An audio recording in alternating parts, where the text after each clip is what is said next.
What if I told you Jesus came to abolish religion? What if I told you voting Republican really wasn't his mission? What if I told you Republican doesn't automatically mean Christian, and just because you call some people blind doesn't automatically give you vision? I mean, if religion is so great, why has it started so many wars? Why does it build huge churches but fails to feed the poor? Tell single moms God doesn't love them if they've ever had a divorce, but in the Old Testament, God actually calls religious people whores. Religion might preach grace, but another thing they practice. Tend to ridicule God's people. They did it to John the Baptist. They can't fix their problems, and so they just mask it, not realizing religion's like spraying perfume on a casket. See, the problem with religion is it never gets to the core. It's just behavior modification, like a long list of chores. Like, let's dress up the outside, make it look nice and neat. But it's funny, that's what they used to do to mummies while the corpse rots underneath. Now, I ain't judging, I'm just saying, quit putting on a fake look. Because there's a problem if people only know that you're a Christian by your Facebook. I mean, in every other aspect of life, you know that logic's unworthy. It's like saying you play for the Lakers just because you bought a jersey. See, this was me too, but no one seemed to be on to me. Acting like a church kid while addicted to pornography. See, on Sunday I'd go to church, but Saturday getting faded, acting if I was simply created to just have sex and get wasted.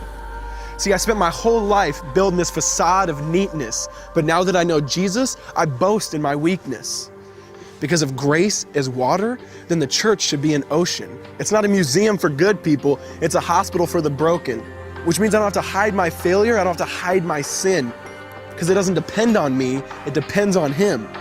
See, because when I was God's enemy, and certainly not a fan, He looked down and said, I want that man. Which is why Jesus hated religion, and for it He called them fools. Don't you see so much better than just following some rules? Now let me clarify. I love the church, I love the Bible, and yes, I believe in sin. But if Jesus came to your church, would they actually let Him in? See, remember He was called a glutton and a drunkard by religious men. But the Son of God never supports self-righteousness, not now, not then. Now back to the point, one thing is vital to mention. How Jesus and religion are on opposite spectrums. See, one's the work of God, but one's a man-made invention. See, one is the cure, but the other's the infection. See, because religion says do, Jesus says done. Religion says slave, Jesus says son. Religion puts you in bondage, while Jesus sets you free. Religion makes you blind, but Jesus makes you see. And that's why religion and Jesus are two different clans. Religion is man searching for God, Christianity is God searching for man. Which is why salvation is freely mine, and forgiveness is my own. Not based on my merits, but Jesus' obedience alone.